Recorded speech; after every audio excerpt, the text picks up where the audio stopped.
नमस्कार विद्यार्थियों, आज हम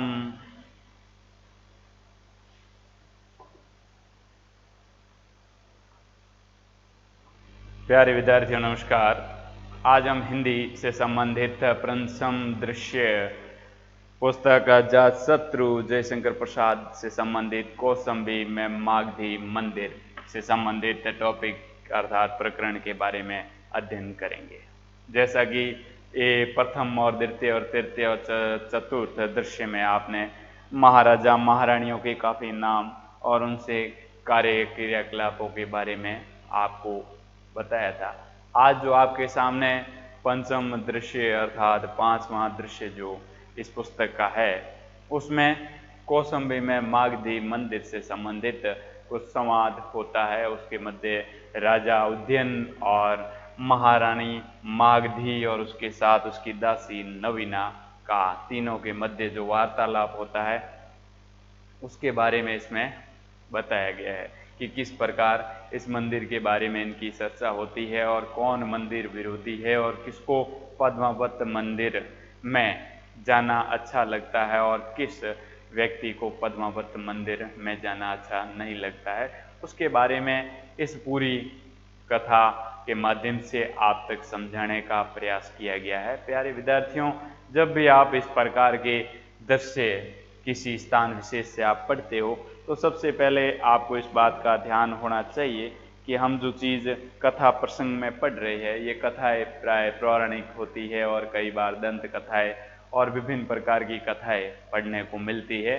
प्राचीन समय में कई प्रकार की कथाओं का प्रचलन था, जिसमें राजा रानियों की कथा, देवी तथा सुंदरियों की कथाएं, उसके साथ साथ जीव जंतु तथा जंगल के प्राणियों की कथाएं। आज के समय में धीरे धीरे समय के परिवर्तन के साथ साथ इन कथाओं की स्थिति कुछ इस प्रकार हो गई है कि प्राय लुप्त प्राय हो गई है। फिर भी साहित्यकार जयशंकर प्रसाद ने आप और हम तक इस पंचम दृश्य के माध्यम से कौशाम्बी राज्य में मागधी का मंदिर से संबंधित देवी पद्मावत और उससे संबंधित उसके साथ गौतम भिक्षु तथा नवीना जो एक इसमें पात्र के रूप में कार्य करती है, वो एक महाराजाओं के दासी का कार्य कर रही है। पहले समय में राजा महाराजाओं के घर पर जो नौकर चाकर हुआ करते थे उसे दास और दासियां कहते थे। अब हम बात करते हैं कि पंचम दृश्य के अंदर कौन सी बात कौशाम्बी मागधी मंदिर के प्रारंभ में इस दृश्य को जिस प्रकार बताया गया है उसको समझने की कोशिश करेंगे। राजा उदयन का इसमें वर्णन है, महारानी मागधी है और साथ में इनकी दासी नवीना, तीनों के मध्य आपसी वार्तालाप होती है और उन्हें इस बात की प्रतीक्षा होती है कि अभी गौतम भिक्षु नाम का व्यक्ति यहाँ आएगा। गौतम भिक्षु से संबंधित गौतम बुद्ध से है, इनका उपनाम बुद्ध था लेकिन गौतम भिक्षु के रूप में अपना जीवन यापन किया था। और नवीना जो नाम आपको इसमें बताया जा रहा है, नवीना उदयन और मागधी की प्रिय रानी थी, प्रिय दासी थी। और दासी इस प्रकार की थी कि दोनों की प्रेम भाव से सेवा करती थी और सेवा करना इसका दायित्व था। पहले समय में जब भी दरबार में कोई अन्य व्यक्ति आता था तो महाराजा अक्सर उनकी बड़े अच्छे ढंग से सेवा किया करते थे। विभिन्न प्रकार के व्यंजन बनाते थे। व्यंजनों के साथ साथ उन्हें कई प्रकार के और भी द्रव्य पदार्थ खाने और खिलाने के शौकीन होते थे और अक्सर जिस किसी की भी सूचना पहले राज्य में आती थी कि फलान व्यक्ति यहाँ पर आएगा, उससे पहले महाराजा हमेशा उसकी सेवा के लिए विभिन्न प्रकार के आयोजन तथा कई प्रकार के व्यंजन बनाया करते थे। उसका पीछे कारण ये था कि महाराजा द्वारा आने वाले मेहमान की सेवा इस प्रकार की जाए कि वो जाने के बाद संतुष्ट होकर के जाए और उसके मन में कभी ऐसी भावना न हो कि वो जाने के बाद स्वयं ये सोचे कि मैंने क्या मेहमानबाजी सही की अथवा नहीं। वैसा ही यहाँ पर इस पंचम दृश्य में कौशाम्बी राज्य में घटित घटना का वर्णन है। महाराजा उदयन माधवी से आपसी वार्तालाप करते हैं और उन्हें लगता है कि मागधी एक दरिद्र मागधी का मंदिर, जिस प्रकार यहाँ बात हो रही है, मागधी मंदिर जो बनाया गया है उसमें उदयन उसका राजा है तथा मागधी को रानी समझता है और उसे एक बार रूप अपमान हो जाता है। रूप अपमान यानी उसके रूप को लेकर के अपमानित किया जाता है। रूप अपमान, अपमान, अपमान यानी किसी व्यक्ति को इस प्रकार के शब्दों का प्रयोग करना जिसके कारण उसके हृदय को ठेस पहुंचे। ठीक है, तब राजा उसको प्रभावित करने के लिए ये कहते हैं कि मागधी तो मेरे हृदय की रानी है। मागधी स्वयं कहती है, हे राजन, मैं तो आपके हृदय में बसने वाली रानी हूँ, अर्थात मैं आपसे अथक स्नेह प्रेम करती हूँ। आपके बिना मेरा जीवन कुछ भी नहीं है, जो भी है जीवन वो सब आपके ऊपर ही निर्भर है। इसीलिए वो हमेशा ये सोचती है कि मागधी से जितना उसे प्रेम था उसका किसी अन्य से नहीं था। अब नवीना दासी जब वहां पर प्रवेश करती है और नवीना के प्रवेश करते ही राजा की हुकूमत के आधार पर वो उनकी सेवा के लिए उपस्थित होती है और आते ही कहती है, महाराजा उदयन की जय हो, महारानी मागधी की जय हो। ये शब्द किसके द्वारा यहाँ कहे जा रहे हैं, ध्यान दीजिएगा। दासी नवीना द्वारा नवीना दासी के प्रवेश करते ही महल में नवीना स्वयं महाराजा के सम्मान के लिए इस प्रकार के शब्दों का प्रयोग करती है। जब इस प्रकार के शब्दों का प्रयोग किया जाता है तब रानी शायद और राजा उदयन भी खुश हो जाते हैं। अपन बात करते हैं अब रानी दासी नवीना को। उनके द्वारा ये कहा जाता है कि दासी नवीना, आपने इस दरबार के अंदर महाराजा आने वाले और बहुत बड़े मेहमान के रूप में गौतम भिक्षु नाम के व्यक्ति भी आने वाले हैं। राज दरबार में आपने नाचने गाने की कुछ व्यवस्था की है? तब वो कहती है, हे राजन, मैंने नाचने गाने की व्यवस्था अभी तक नहीं की है, लेकिन आपका आदेश पाकर के मैं ये व्यवस्था कर सकती हूँ। उसके बाद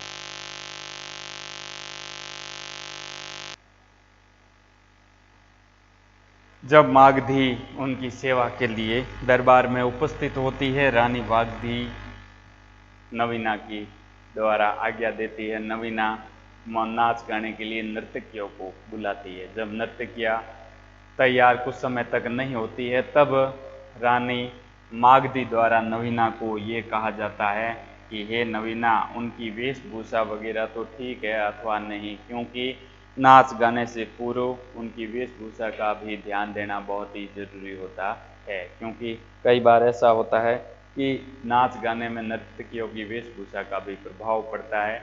इसीलिए सबसे पहले मागधी स्वयं ये कहती है कि रानी, आपको उनकी वेशभूषा का भी ख्याल रखना और वेशभूषा किस प्रकार की है, सुंदर भी दिखनी चाहिए। और जो नर्तकियां है उन नर्तकियों को बुलाने के बाद में आपको पहले से उनको समझाना होगा कि किस प्रकार वो यहाँ नृत्य करे जिससे आने वाले मेहमान प्रभावित हो जाए। इस बात को सुन करके दासी नवीना उनकी आज्ञा पा करके ये कहती है कि हे राजन, मैं आपकी आज्ञा से खुश हूँ, अर्थात जो भी आपका आदेश होगा मैं उसका पालन करूँगी। उनसे आज्ञा लेकर के वो नृत्य के स्थान की तैयारी करने के लिए प्रस्थान करते हैं। और उसके बाद जैसे ही उनकी ये बात चलती है उस बीच में मागधी उन्हें आदेश देती है दासी को, हे दासी, आप खाने के लिए पान लेकर के आइए। तब मागधी का आदेश पाकर के नवीना उनके लिए पान का पात्र लाने के लिए चलती है। जैसे ही उन्हें पता चलता है कि मुझे पान का पात्र लाना है, पान का पात्र सिर्फ मागधी रानी के लिए और राजा उदयन के लिए मंगवाया जाता है। दौड़ते हुए जब वापस नवीना उनके लिए पान लाती है तब कहती है, हे महारानी, आपके लिए मेरी तरफ से पान पात्र में हाजिर है। आज्ञा पाकर के उनका सेवन मागधी और उदयन दोनों ही करते हैं। उसके बाद में नवीना को नर्तकियों के तैयारी करने और वेशभूषा तैयार करने के लिए भेज दिया जाता है। जब नर्तकियां वेशभूषा तैयार कर लेती है तब उसे नाचने गाने के लिए बुलाया जाता है। इस बुलाने की स्थिति से पूर्व एक और घटित घटना हो जाती है कि गौतम नाम का भिक्षु आकर के दरबार पे खड़ा हो जाता है। उसके सामने जब दासी नवीना जाती है, उसे पता नहीं रहता है कि भिक्षुक कौन है। तब वो कहती है, हे राजन, मंदिर के बाहर अर्थात दरबार के बाहर एक भिक्षुक आया है जो स्वयं को गौतम नाम से अर्थात बुद्ध नाम से पहचानता है। उसका उपनाम उसने बताया कि मेरा नाम गौतम है, लेकिन मेरा उपनाम बुद्ध है। तब ये सुनकर के मागधी उन्हें अंदर बुलाने के लिए कहती है, और जैसे ही गौतम भिक्षु नाम के व्यक्ति अंदर आते हैं, उनके दर्शन पा करके राजा उदयन और रानी मागधी दोनों प्रसन्न हो जाते हैं। और प्रसन्न होने के बाद में वो कहते हैं कि हे राजन, आपने मुझे कैसे बुलाया। साधु सन्यासी के रूप में वो दरबार में उपस्थित होता है। तब वो कहते हैं, नर्तकियां नवीना इसके बारे में परिचय देती है कि ये बुद्ध अर्थात गौतम नाम का भिक्षुक अपने साथ बहुत सारे संघ को लेकर के आया है, और वह संघ कहाँ रुका है? देवी पद्मावत के मंदिर में रुका हुआ है। क्योंकि इस संघ को लाने का काम किसने किया है? संघ को लाने का काम राजा गौतम बुद्ध भिक्षु, दरिद्र भिक्षु के तरह दिखता था, उसने किया है। वो एक संघ का मुखिया है और पद्मावत के मंदिर में उस संघ को पूरा रोका गया है। अब जब संघ वहां रुक जाता है, तब बात कुछ आगे बढ़ती है और नवीना को आज्ञा दी जाती है कि आप जाकर के पान का पात्र ले आए। ये बात सुन करके पान का पात्र लेने के लिए नवीना दासी वहां से प्रस्थान करती है। जैसे ही नवीना पान का पात्र लेने के लिए वहां प्रस्थान करती है, नर्तकियां सज धज के तैयार होकर वापस वो आ जाती है। जैसे ही नर्तकियों को बुलावा आता है कि हमें क्या कौन सा नृत्य किसके लिए करना है, तब राजा उदयन उन्हें कहते हैं कि देवी पद्मावत के मंदिर में जो संघ रुका हुआ है, उनके मुखिया यहाँ पर कौन है? गौतम नाम का भिक्षु बुद्ध। वो आकर के वहां नृत्य के लिए उनको कहेगा। जैसे ही नृत्य का आदेश पाकर के नर्तकियां वहां नृत्य करना प्रारंभ करती है, तब मग से गौतम नाम के व्यक्ति जो वहां उपस्थित होते हैं, उसमें बुद्ध होते हैं। बुद्ध अपना परिचय देते हैं और उसके आदर सत्कार और सम्मान के लिए नृत्य का आयोजन करती है। अब देखिए यहाँ पर पद्मावत मंदिर की बात इसमें स्पष्ट हुई। साथ में नवीना नाम की जो दासी है, जो इनके लिए सेवा भाव का कार्य करती है, और उसके साथ साथ इसमें राजा उदयन उनके बताए अनुसार आज्ञा पा करके उनकी सेवा का अवसर प्राप्त करते हैं। ऐसे ही नवीना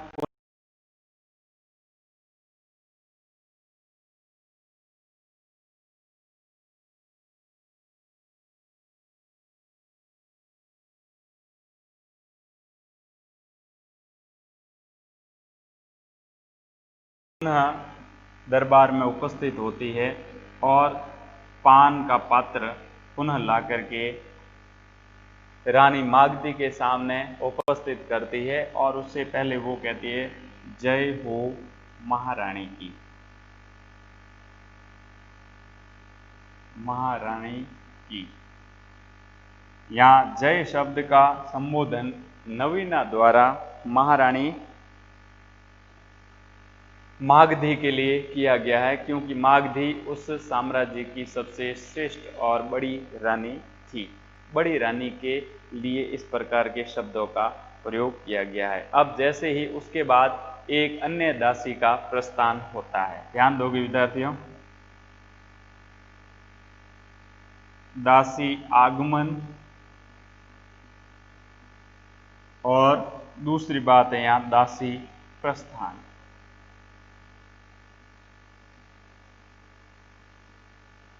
दासी आगमन और दासी प्रस्थान। जैसे ही दासी का आगमन होता है, तब उसे नर्तकियों को लाने के लिए कहा जाता है, और जिस समय दासी महाराजा के सामने से प्रस्थान करती है, उस समय उनको एक विशेष बात से स्पष्ट किया जाता है कि सुंदरियों का संसार में कुछ अपना अस्तित्व रखती है। यहाँ पर यह शब्द कौन कहता है?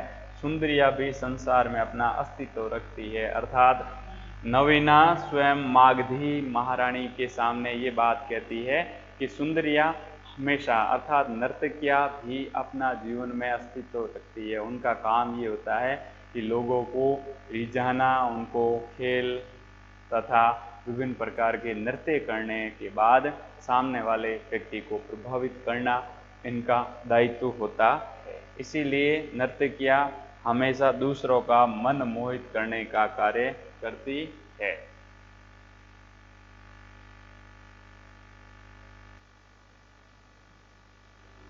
अब देखिए, जैसे ही महारानी की जय बोलने के बाद दासी का प्रस्थान होता है, दासी के लिए महारानी कहती है कि नर्तकियों का वास्तव में जीवन में होना बहुत ही जरूरी है। बिना नर्तकियों के किसी का भी अपन मन मोहित नहीं कर सकते। इसीलिए इन दासियों का भी जीवन में महत्व है। बिना दासी अर्थात बिना किसी विशेष आयोजन में इनका न होना एक तरीके से अपमान होता है।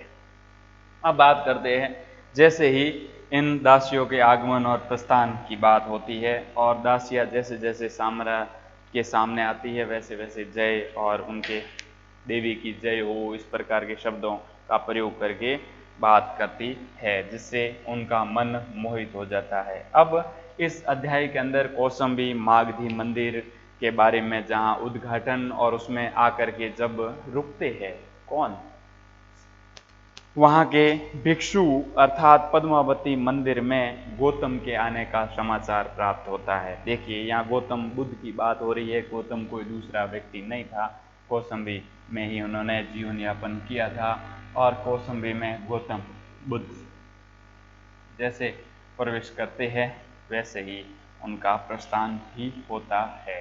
कौशाम्बी में गौतम बुद्ध, भगवान बुद्ध अर्थात गौतम बुद्ध,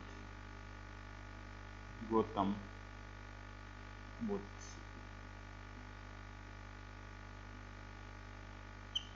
स्वयं मंदिर में जैसे ही प्रवेश, स्वयं मंदिर में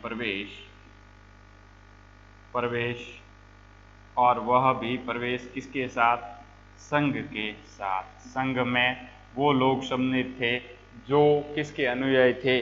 भगवान बुद्ध के, अर्थात बुद्ध के जो अनुयायी थे वो स्वयं मंदिर में संघ के रूप में प्रवेश करते हैं और वहां पहुंचने के बाद वो महाराजा की जय का उच्चारण करते। महाराजा की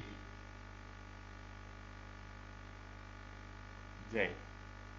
यहाँ पर महाराजा कौशाम्बी के महाराजा का वर्णन है और वहाँ उस मंदिर पद्मावत में प्रवेश होने के बाद में इनकी जय जयकार होती है और जय जयकार होने के बाद गौतम भी उसके साथ सम्मिलित होते हैं और गौतम का बहुत ही बड़े विचित्र ढंग से मान सम्मान किया जाता है और मान सम्मान के बाद में उनको भोजन की व्यवस्था करवाई जाती है और भोजन की व्यवस्था होने के बाद जिस प्रकार मेहमानों का सम्मान किया जाता है उसी प्रकार गौतम का भी यहाँ बड़े सम्मान के साथ में आयोजन किया जाता है। गौतम की प्रसन्नता पाकर के महाराजा और महारानी दोनों प्रसन्न होते हैं, उनके आगमन को अपना सौभाग्य मानते हैं और कौशाम्बी में मागधी मंदिर के प्रवेश के समय जिस प्रकार बुद्ध का आगमन होता है और साथ में संघ के लोग वहाँ आते हैं, जिससे नर्तकियों द्वारा वहाँ नृत्य का आयोजन किया जाता है और नर्तकियों में विशेष रूप से नर्तकियाँ